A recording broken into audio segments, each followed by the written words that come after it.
Kuya Bert, dahil friends na tayo, pwede mo ba sabihin sa akin kung anong meron kay Ate Judy?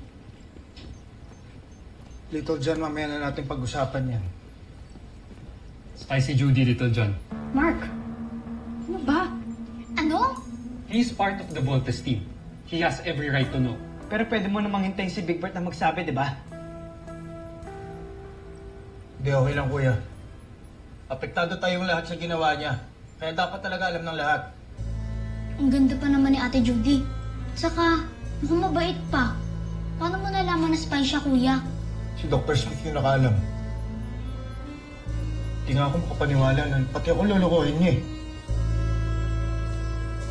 Sorry about that, Victor.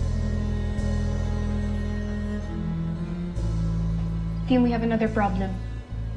Kanina, bago tayo atakihin ng Beast Fighter, may nagtry na namang pumatay sa akin. Muntik ako mabaril kanina at kung hindi ako alis to, baka mamaya napatay na niya ako.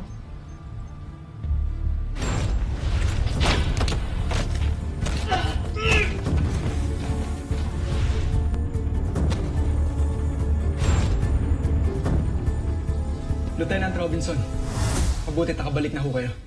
Bakit hindi mo ginagawa trabaho mo? Nasaan ka kanina? Alam mo bang muntik mamatay si Jamie? Ang Pable, saan ka ba galing kanina?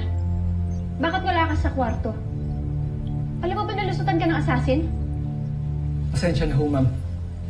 Siguro yun yung time na nag-report ako sa security office. It's not acceptable.